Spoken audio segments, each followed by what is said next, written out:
이사야 3장 1절에서 11절까지 말씀을 봉독해 드립니다. 구약성경 968면입니다. 이사야 3장 1절에서 11절까지의 말씀입니다.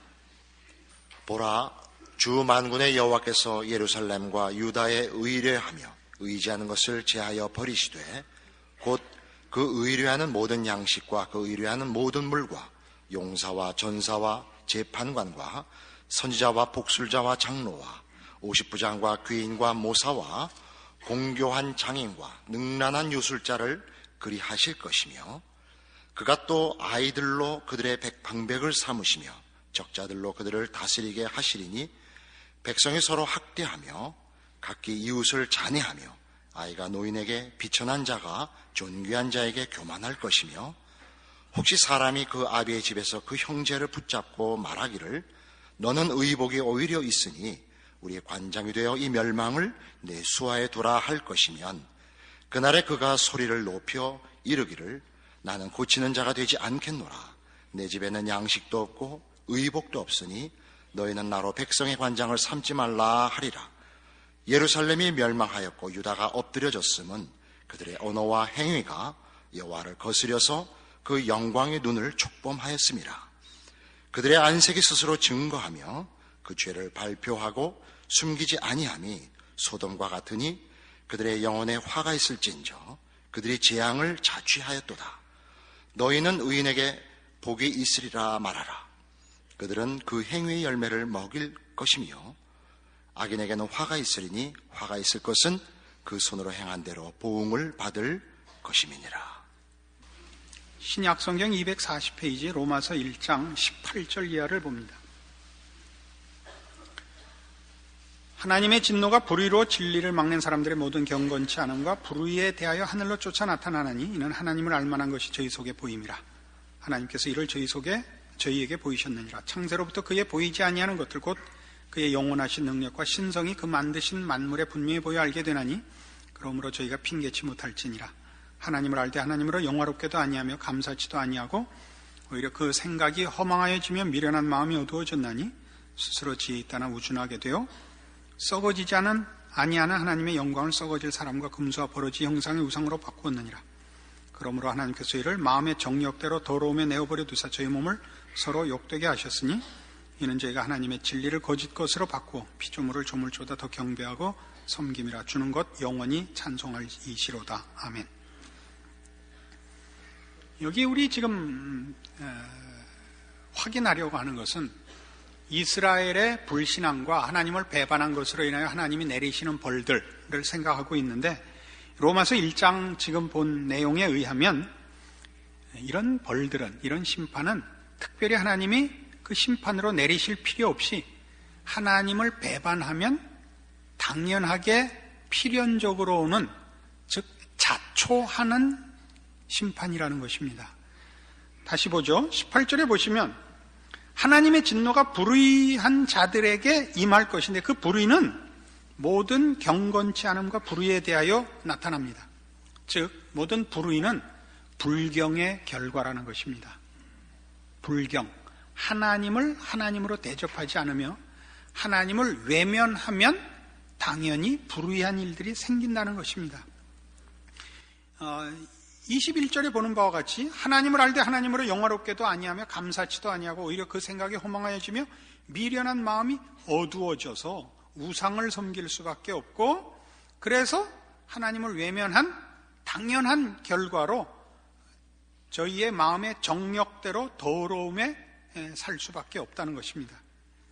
그래서 28절 가시면 또한 저희가 마음에 하나님 두기를 싫어하며 하나님께서 저희를 그 상실한 마음대로 내어버려 두사 합당치 못한 일을 하게 하신다 이겁니다. 그러니까 이 합당치 못한 일은 하나님이 일부러 시키는 것이 아니라 하나님을 마음에 두지 않는 자들, 그 상실한 마음이 저지르는 필연적인 결과라는 것이죠. 그래서 29절 이하에 있는 불의, 추악, 탐욕, 악의, 시기, 살인, 분쟁, 사기, 악독, 비방, 능욕, 교만 이런 모든 일들이 당연하게 귀결된다는 것입니다.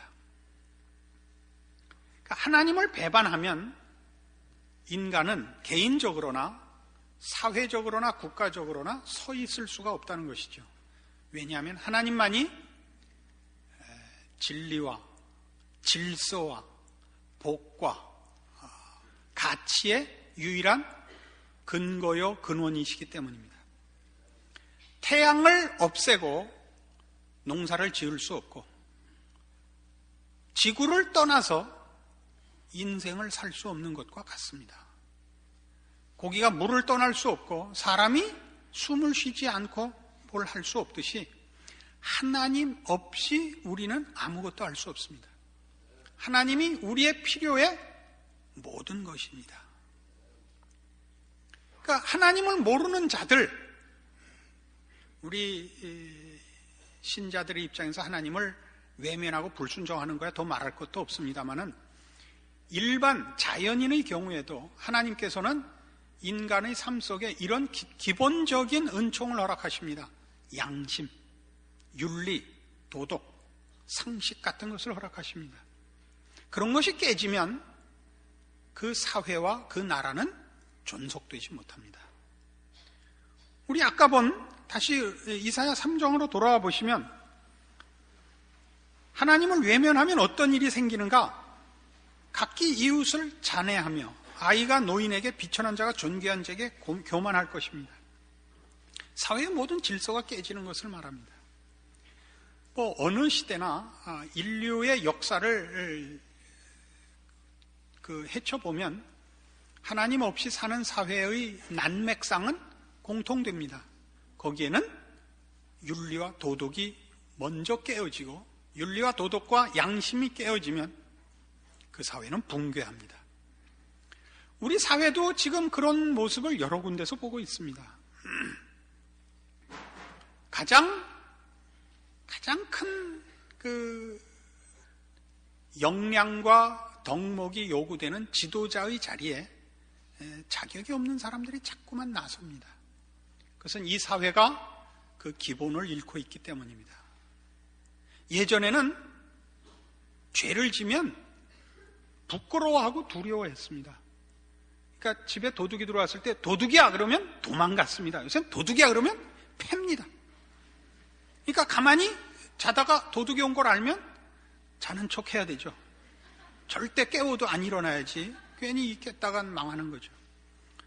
전철칸 같은 데서 소매치기를 해서 소매치기야 그러면 도망을 가고 주변에 다른 사람들이 다 분개하고 감히 소매치기를 하다니 이래야 되는데 요새는 소매치기 하면 눈을 부릅뜨고 죽으려고 환장했나. 그래서 모두가 빨리 빼가세요. 주변에서도 다 딴 데 쳐다보고 이렇게 됐죠. 가장 먼저 기본적인 질서를 세워야 하는 책임을 맡은 이들이 그런 역량과 그런 실력이 없는 자들로 자꾸 대체되고 있습니다. 그래서 굳이 뭐라고 할 필요는 없습니다만 정치판이 그렇게 되고 있습니다. 정치 세계를 욕하자는 건 결단코 아닙니다. 사회 전반적인 난맥상입니다. 이런 문제들은 획기적인 사람이 나와서 어떻게 사회를 구원하고 나라를 구해야 되는 것 이전에 우리 모두가 기본으로 돌아가야 되는 문제입니다. 그 기본은 언제나 하나님입니다. 일반적으로 얘기하면 양심이고 윤리고 도덕입니다.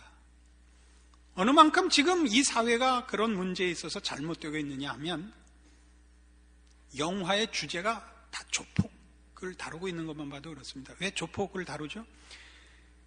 최소한의 의리가 거기만 남아있으니까. 그죠? 최소한의 의리. 의리를 거기 가서 찾아야 된다는 건 참 부끄러운 겁니다. 낚시를 요강에서 해야 되는 것과 똑같습니다. 이거 참 강대상에서 할 표현은 아닌데. 그러나 그렇게 됐죠. 이 일의 최고의 책임은 어디 있느냐? 그러면 교계에 있습니다. 하나님을 아는 자들에게 있습니다. 우리는 자연인을 향하여 저들의 양심과 저들의 윤리를 요구하기 전에 이 일에 가장 풍성한 책임과 지식을 갖고 있는 사실은 신자들에게 이 책임을 요구해야 됩니다. 우리만은 분명한 기준을 갖고 있어야 됩니다. 한 나라를 세우려면, 한 사회의 질서를 잡으려면 기준이 있어야 되죠. 법이 있어야 됩니다. 법이라는 것은 법적 권위를 가질 만한 내용으로 되어 있어야죠. 아무나 자기가 원하는 대로 하고 법을 시행하는 자가 자기 편리하게 만드는 것으로는 법이 힘을 가지지 못합니다. 한 나라와 사회의 질서를 가지기 위해서는 최소한의 기준, 말하자면 이것이 1m다, 이것이 1리터다, 이것이 1kg이다. 최소한의 기준이 있어야 됩니다. 그 기준을 각자가 이것이 나의 기준이라고 서로 떠들어대면 사회라는 것은 성립될 수가 없죠. 질서가 생겨날 수도 없고, 그런 것들을 인간은 만들지 못합니다. 왜요? 인간은 다 자기 편이니까요. 유명한 연극 중에, 재미있고도 유명한 연극 중에 아가씨와 건달들이라는 연극이 있습니다. 이 예수 믿는 사람들의 큰 약점 중에 하나는 하나님의 풍성한 계시를 일반과 자연에서는 얻으려고 하지 않는 겁니다. 자꾸 그 산기도만 가고 이 일반 문화에서 또는 세상에서는 하나님의 손길을 배우지 않으려고 그러는 건데, 이건 큰 약점입니다. 하여튼 못 보신 분들은 마음에 큰 그 약점으로 갖고 계시기 바랍니다. 그 내용은 이 미국 도시의 뒷골목에 사는 건달들 얘기입니다. 재미있는 건달들입니다. 그 주인공으로 나오는 낫산이라는 주인공이 뭘 먹고 사는 사람이냐 하면 도박꾼들 모아서 도박판 열어주고 고리 뜯어서 먹고 사는 건달입니다. 그런데 이제 한 번은 판을 만들었는데 시카고에서 이 마피아 보스 하나가 원정을 온 겁니다. 다이스 던지기예요. 자기 숫자를 부르고 이제 다이스를 주사위를 던져서 맞추면 먹고 못 맞추면 이제 줘야 되는 거죠. 근데 이 마피아 보스가 돈을 다 잃었어요. 그 극중 이름은 빅줄입니다. 빅줄이 이제 돈을 다 잃어가지고 드디어 떼를 쓰기 시작하는 겁니다. 그 주사위는 마음에 안 들어. 운이 안 붙어. 내 걸로 할 거야. 아니, 그런 법이 어디 있어? 이거 다 괜찮은 거, 다 괜찮지? 그럼 다 괜찮지. 싫어. 내 걸로 할 거야. 그런 법이 어디 있어? 권총을 쓱 뽑는 거예요. 좋아. 네 걸로 해. 다이스를 꺼냈어요. 아니, 이거 눈깔이 없잖아. 나는 보여. 그런 법이 어디 있어? 우리는 안 보여. 권총을 또. 보여. 해. 자, 돈들 걸어. 나는 7이야. 던졌어요. 7이다. 뭐가 7이야? 안 보여, 이게. 그거 다 잃었어요. 다 잃었다. 서로가 각자의 주사위를 꺼내고 내 눈에는 보인다고 우기는 것. 하나님 없으면 생기는 인간의 이기심이요, 부패함이요, 무지함이요, 고집입니다. 하나님 없으면 인간은 모두가 각자 주인이 되고 신이 되고 상대방을 신하로 요구합니다. 종으로 요구합니다. 거기 어떻게 평화가 있고 질서가 있고 사회나 국가가 공동체가 성립이 되겠습니까? 모두가 상대방을 자기의 이익거리로밖에는 생각하지 않는데요. 그게 벌이죠. 그게 벌이란 말입니다. 어디서부터 출발한다고요? 하나님을 외면하면 이 벌이 필연적으로 결과됩니다. 그건 아까도 얘기한 것 같이 태양을 외면하고 농사 짓자는 얘기입니다. 물 없이 고기 키우자는 얘기입니다. 그게 이스라엘이 받은 벌이요, 인류가 지금까지 살아온 역사 내내 당한 교훈입니다. 사람들은 이 교훈을 받아들이지 않습니다. 오늘 우리의 싸움도 동일합니다. 우리도 동일하게 하나님을 가치와 의미와 진리와 운명과 질서의 근거로 삼아야 합니다. 내 고집, 내 이익, 나 좋은 것으로 삼지 않아야 됩니다. 그러면 거기에는 평화도 없고 행복도 없고, 아니, 존재할 수가 없고 그의 존재가 의미가 있을 수가 없습니다. 자멸만이 있습니다. 에베소 4장에 가시면 신약 성경에서는 이런 표현으로, 이런 하나님 없는 상태를 묘사하고 있습니다. 신약성경 314페이지 에베소서 4장 17절입니다. 그러므로 내가 이것을 말하며 주 안에서 증거하느니 이제부터는 이방인이 그 마음에 허망한 것으로 행함같이 너희는 행하지 말라. 저희 총명이 어두워지고 저희 가운데 있는 무지함과 저희 마음이 굳어짐으로 말미암아 하나님의 생명에서 떠나 있도다. 저희가 감각 없는 자 되어 자신을 방탕에 방임하여 모든 더러운 것을 욕심으로 행한다 이겁니다. 그 마음이 허망합니다. 사람은 아주 기준을 스스로 세울 수가 없습니다. 질서를 만들 수가 없습니다. 허망합니다. 눈금을 그릴 수가 없습니다. 총명이 어두워지고 무지합니다. 그런데 고집을 부립니다. 그 마음이 굳어져 있습니다. 절대 타협하거나 확인하려고 하지 않습니다. 사람은 무식할수록 고집이 센 법입니다. 이런 것들은 모두 다 하나님의 생명에서 떠나 있고 감각 없어서 그렇습니다. 감각이 없습니다. 어느 눈금에 걸리질 않습니다.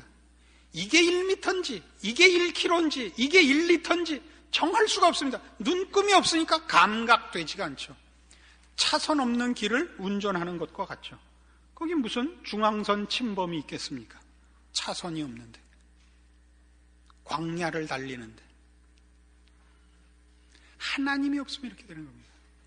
그러니까 여러분 인생을 확인해 보십시오. 여러분 인생에 그 막막함과 그 허무함과 그 불안함은 다 어디서 오는가? 여러분이 방향을 잡을 수 없고 여러분이 질서를 세우지 못한 탓이며, 그렇게 된 데는 하나님을 외면한 이유 단 하나밖에 없습니다.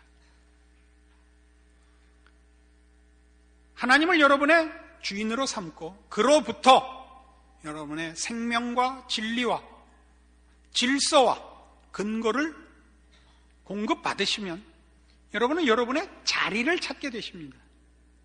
여러분의 할 일이 있습니다. 여러분은 비로소 여러분 존재와 여러분 인생에 할 일이 생기고 자랑거리가 있고 보람이 있게 되십니다. 성경은 이걸 지적하고 있는 것입니다. 우리는 이 문제에 대하여 아무도 사실은 이 성경을 외면하고 하나님을 외면하고는 판단할 수도 심판할 수도 없습니다. 그리고 악순환의 연속이 됩니다. 우리는 근자에 말도 안 되는 일들을 많이 그 뉴스로 접합니다. 현역 군인이 은행을 털었다. 있을 수 없는 일입니다. 국가를 지키기 위하여 가진 총으로 국가를 털어먹은 겁니다. 있을 수 없죠. 그러나 왜 그런 일이 생기죠? 더 큰 도둑이 많으니까. 더 큰 도둑이 많으니까. 이 나라를 아무도 지킬 마음이 없습니다. 애국시민이 도덕인이 하는 건 이미 없어졌습니다. 왜요? 그 기둥이 돼야 하고 그 지도자가 돼야 하는 사람들이 그걸 안 했으니까요. 그러니까 먼저 뜯어먹는 놈이 임자가 됐으니까 누가 누굴 욕할 수 없죠. 우리 나라를 공격하거나 국가를 개탄하려는 마음이 없습니다. 저는 하나님 없으면 자초되는 필연적인 결과입니다. 우리나라만의 문제가 아니고 어느 사회, 어느 시대, 어느 나라에서건 하나님 없이 나라를, 사회를, 인생을 지탱할 다른 방법이 없다는 걸 확인하자 이겁니다. 은행원이 돈 갖고 튀죠. 자기가 출납을 책임지고 있으니까. 그러니까 책임은 없고 기회만 남은 것입니다. 무슨 기회? 범죄할 기회만 남았습니다. 그리고 우리는 모두 그런 속에서, 그래서 우리 스스로에게나 우리 자녀에게 기준을 가져야 된다고 가르치지 않고 약삭 빠르라고 가르치고 있습니다. 그죠? 약삭 빠르라고. 공부를 잘하고 좋은 대학을 가야 더 큰 도둑질을 할 자리에 앉게 된다 이겁니다. 그거죠. 그래서 좋은 대학 가려는 거 아니에요? 좋은 대학 나와서 훌륭한 사람 이름 대봐요, 우리나라에. 박정희가 좋은 대학 나왔다는 얘기를 들은 적이 없고, 이순신이 좋은 대학 나온 적 없고, 유한순이 좋은 대학 나온 적 없습니다. 그러나 좋은 대학 나오고 나쁜 놈들 이름을 저는 전화번호부로 하나 될 수 있습니다. 학교 얘기도 아닙니다. 여러분은 지금 여러분 삶의 가치와 목표를 어디다 두고 있는가 보십시오.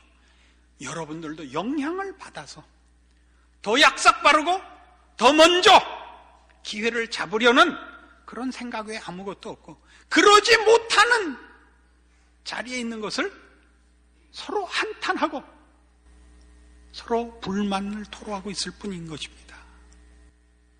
여기에 바로 신자된 책임이 있습니다.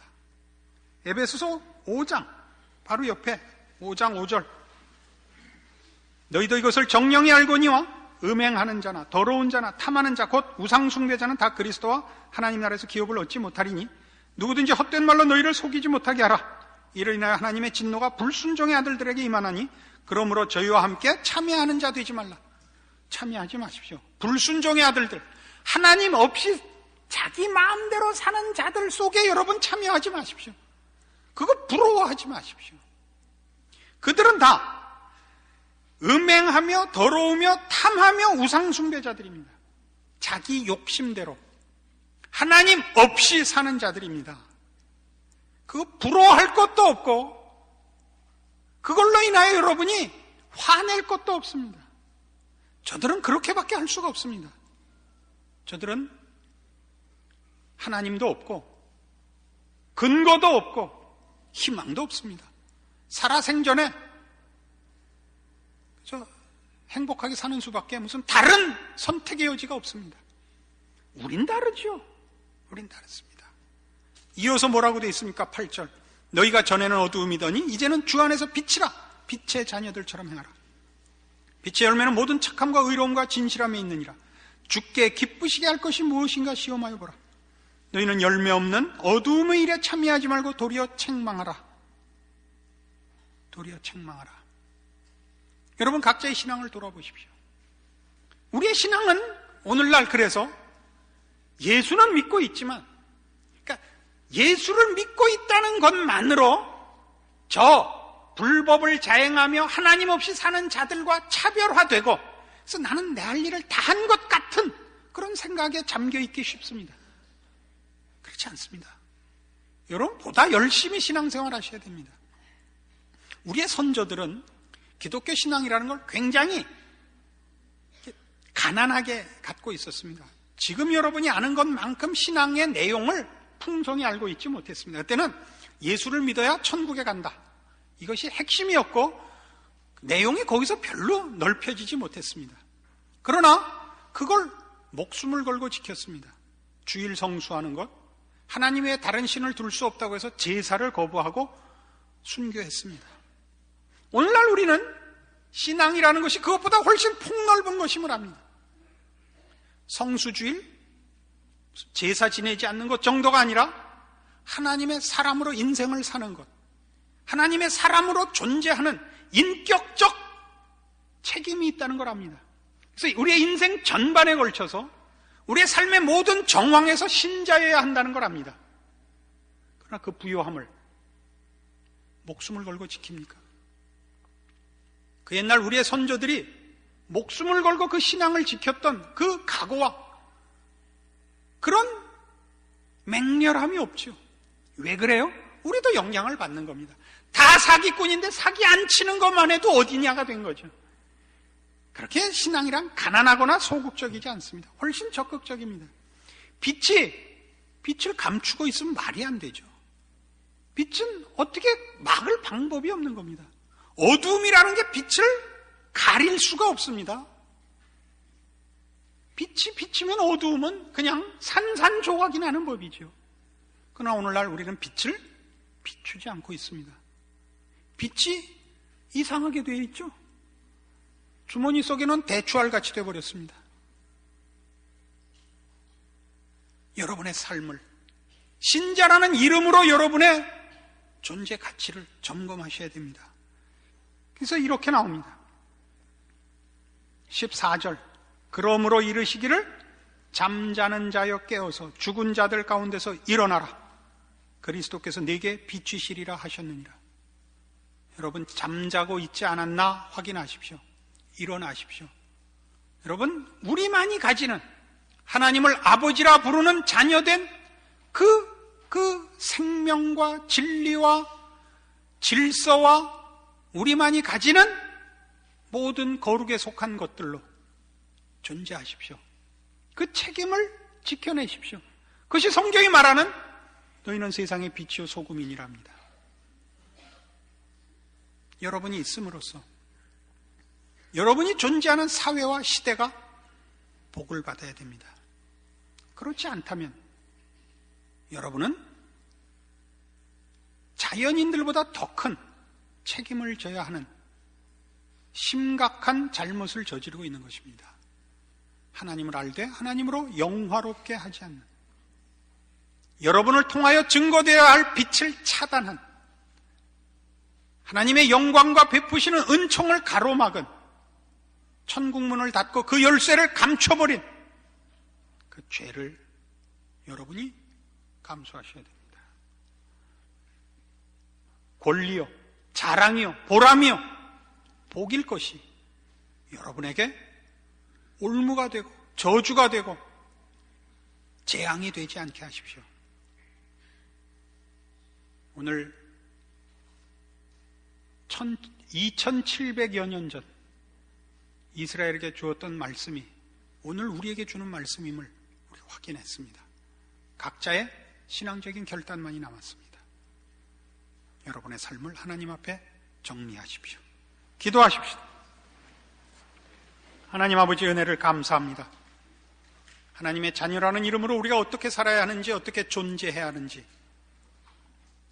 우리의 존재가 소속된 사회와 시대 앞에 우리의 책임이 무엇인지 확인했습니다. 하나님만이 진리시며 생명이시며 복이시며 질서이십니다.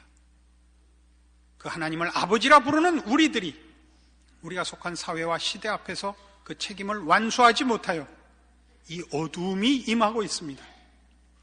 마땅히 잠에서 깨야 하고 일어나 빛을 발하여야 합니다. 그 영광된 권리들을 감당해내는 우리가 되게 하여 주시옵소서. 예수님 이름으로 기도합니다. 아멘.